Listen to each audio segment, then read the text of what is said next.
Hai Creators, balik lagi di channel kita yaitu Ngobrol Santai atau Ngobras. Ngobras kali ini cukup unik ya, karena kami kedatangan salah satu siswa kami yang bernama Jessica Theodora atau akrab dipanggil Jessica. Ya. Jessica Mei kemarin baru saja lulus dari SMA Sinchong di Surabaya, dan beliau juga salah satu murid dengan skor yang cukup tinggi yaitu paralel 1-2 di angkatannya Jessica, dan juga memilih kurikulumnya Cambridge Curriculum yaitu A-Level, dan kebetulan juga dengan nilai yang sangat spektakuler. Jessica seorang siswa yang cukup aktif di sekolah dan juga pernah menjadi juara Chinese Bridge di tahun 2021, keluar sebagai juara kedua untuk level Asia dan juga juara pertama untuk level Indonesia. Uniknya adalah Jessica juga daftar di beberapa universitas top di China dan juga dengan beberapa major yang berbeda, sekaligus ada yang Chinese Thought dan ada yang English Thought. Yuk, seperti apa keseruan ngobrol dengan Jessica pada kali ini? Kita tonton bersama dan saksikan sampai habis ya. Hai Jess. Halo Ko. Ni hao. Hao. Thank you udah mampir ikut acara podcast kita. Thank you juga sudah ngundang saya. Ya, oke. Jess, segudang prestasi termasuk you doing A-Level sangat spektakuler nilainya. Jago di Inggris, jago di Mandarin, juara Chinese Bridge tingkat Asia, Indonesia nomor 1. Cerita deh pengalaman hidup seorang Jessica dari SD sampai sekarang ini gimana? Ya, oke. Jadi saya itu dari SD udah sekolah dari Sinchong School. Oke. Jadi udah dari kecil, dari SD itu mulai belajar sama namanya bahasa Zhongwen. Oke. Itu udah mulai dari SD 1 belajarnya. Jadi sekarang itu kira-kira sudah 12 tahun belajar bahasa Mandarinnya. Wow. Ya.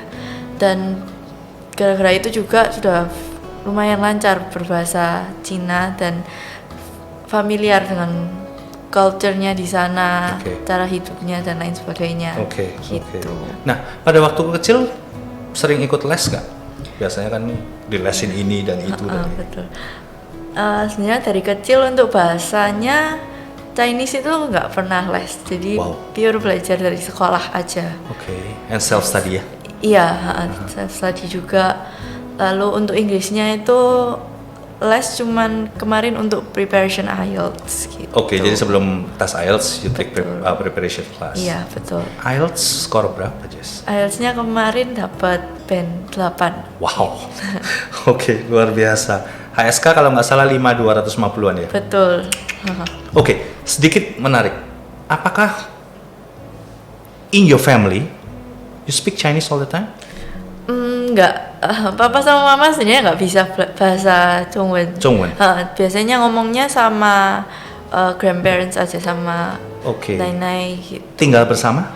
Sekarang tinggal bersama, iya. Dulunya enggak? Dulunya enggak. Si greatest, jadi bukan halangan ya. Jadi kadang ada orang bilang, wow dia HSK-nya tinggi sekali karena background keluarganya daily basis-nya adalah they speak Chinese every day. No. Contoh seorang Jessica, autodidak, belajar HSK sendiri dan lain sebagainya, toh juga tetap bisa mendapatkan skor dan juga level yang spektakuler. Luar biasa. Waktu SMA, pada waktu mau biasanya persiapan di kelas 12, ada daftar di uni lain, di negara lain, atau di Indonesia mungkin? Untuk uni selain di China, cuman daftar di Surabaya kemarin di UC, Universitas Ciputra. Major? Majornya kedokteran. Memang suka seputaran situ ya, Jess?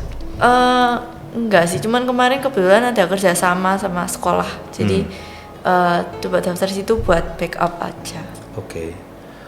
Ada background keluarga dokter? Nggak ada, ada sama sekali. Nah, finally apa yang membuat Jessica decide China? Seperti tadi yang sudah di-mention ya, karena saya juga dari kecil sudah belajar bahasanya, sekarang sudah lancar berbahasanya. Juga kalau misalnya nggak ke China kan, kalau nggak kepakai kan juga lumayan eman gitu kan, dan familiar juga dengan apa sih kalau misalnya orang China itu seperti apa lifestyle-nya dan culture-nya itu sudah ngerti gitu. Ya? Jadi menurut saya mungkin lebih gampang adapt kalau misalnya di China gitu kan. Terus China juga sekarang kan sangat-sangat maju ya teknologinya. Dari sisi situ juga, jadi saya berharap kalau misalnya ke China bisa memperoleh ilmu yang lebih, terus prospek hidupnya juga. Ya, karena selain sekolah itu teori and knowledge, kita juga penting memikirkan bahwa exposure apa, experiences apa yang bisa saya dapat, yang bisa berguna untuk in the future kan. Iya. Ada consideration about biaya nggak? Oh, pastinya ada sih. Itu pasti. Iya. Karena China sendiri juga sebenarnya living cost-nya lumayan relatif murah dan affordable dibandingkan negara-negara lain.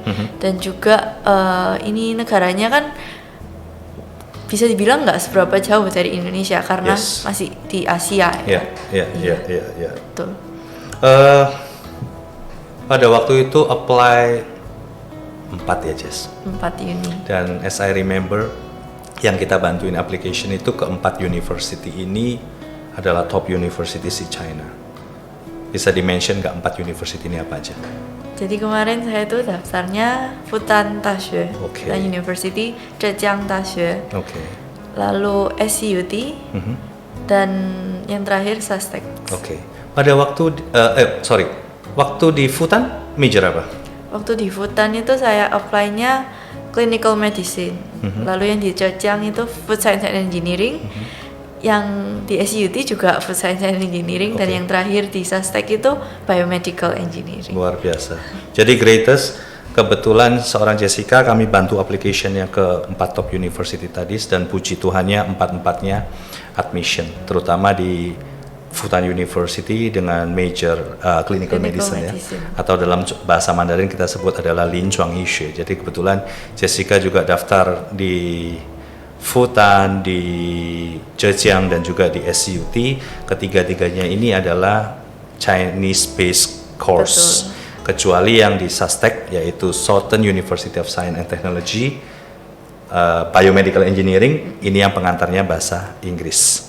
Luar biasanya Jess, kamu 2 dapat scholarship ya? Iya, betul. Di mana tuh? Yang di SCUT sama di Sastek dapat scholarship. Untuk SCUT itu 4 years full tuition.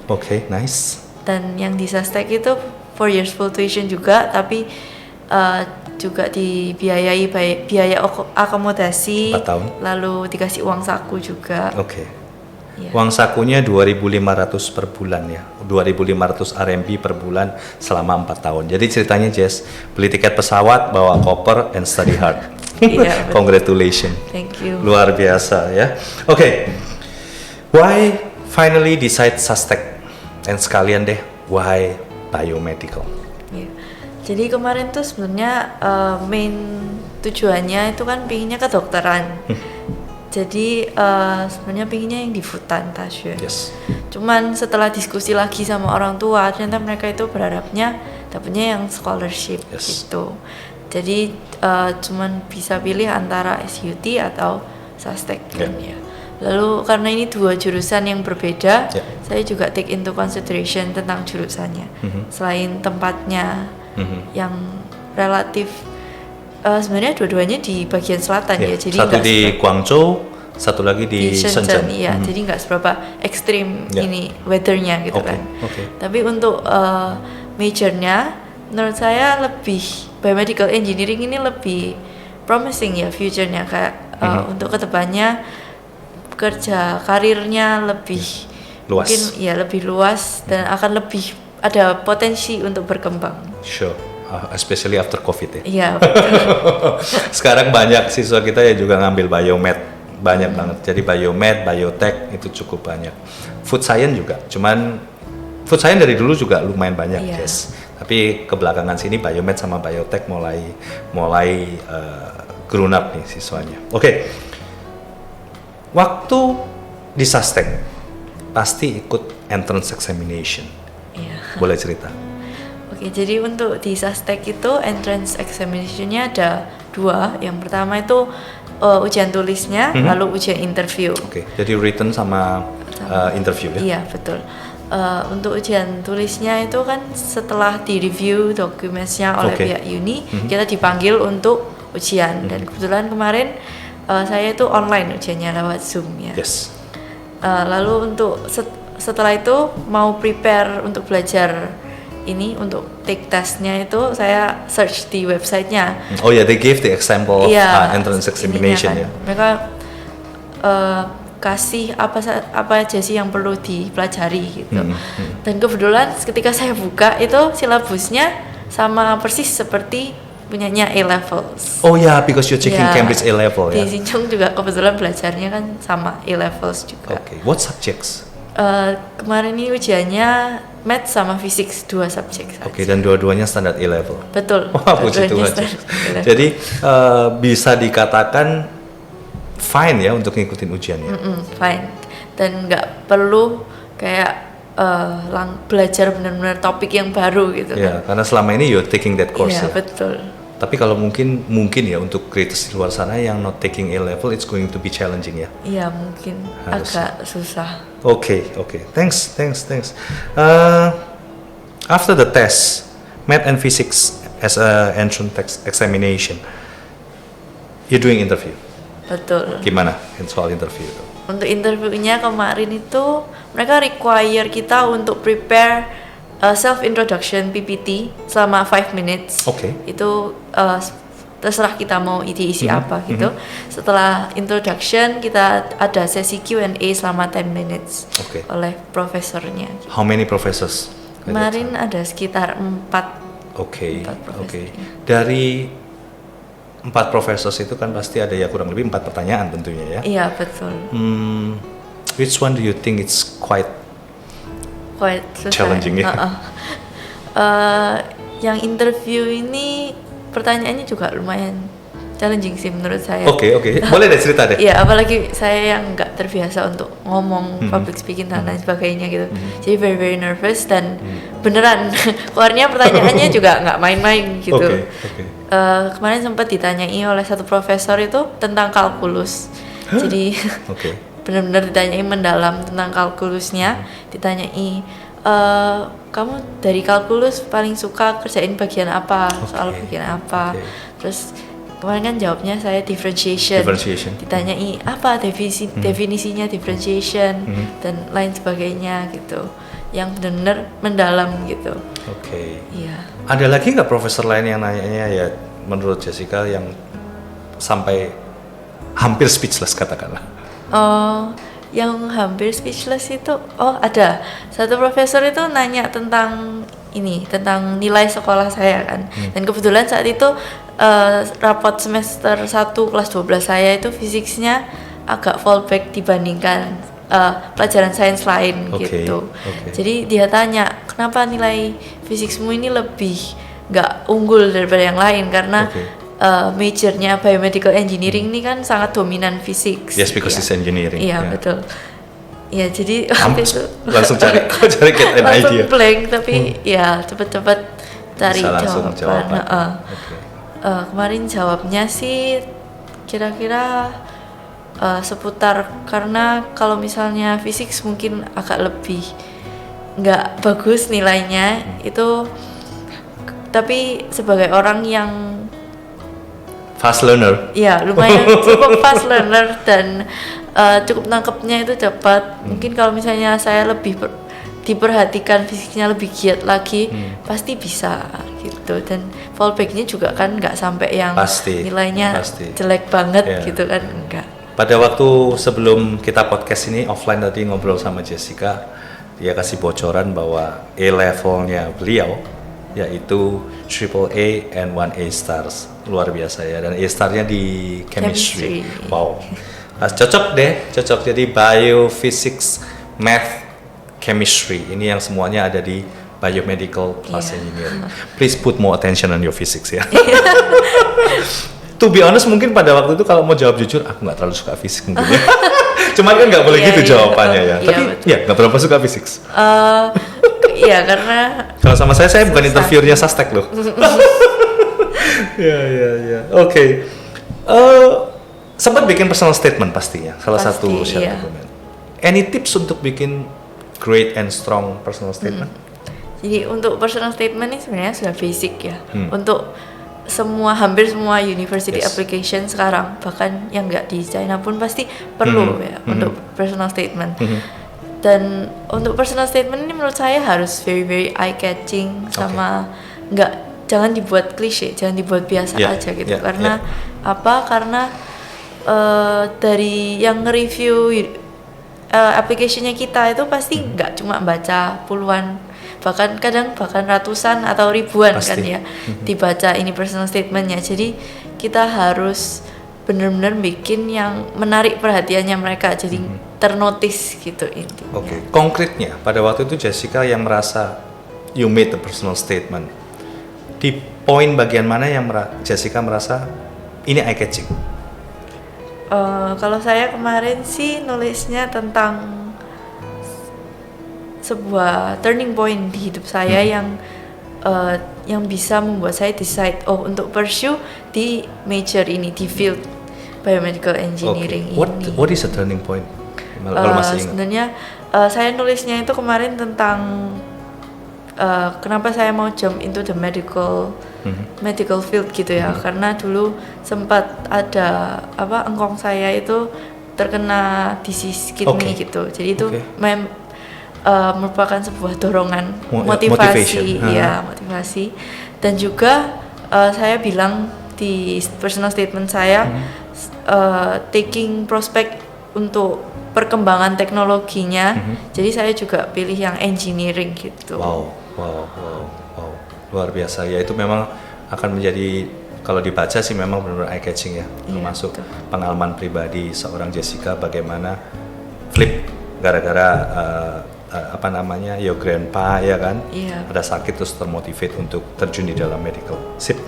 Mungkin Jess, as a closing, do you have a short or tips maybe kepada greatest di luar sana yang saat ini sedang kepikiran mau kuliah ke China ataupun juga ke university yang namanya SUSTEC, dan bagaimana tips dari Jessica bisa memberikan greatest kesempatan yang sama nih, kamu bisa dapat beasiswa full 4 tahun, uang sekolah udah nggak bayar, akomodasi 4 tahun nggak bayar, tiap bulan masih dikasih 2.500 RMB, bahkan dengan uang ini kamu bisa saving nantinya.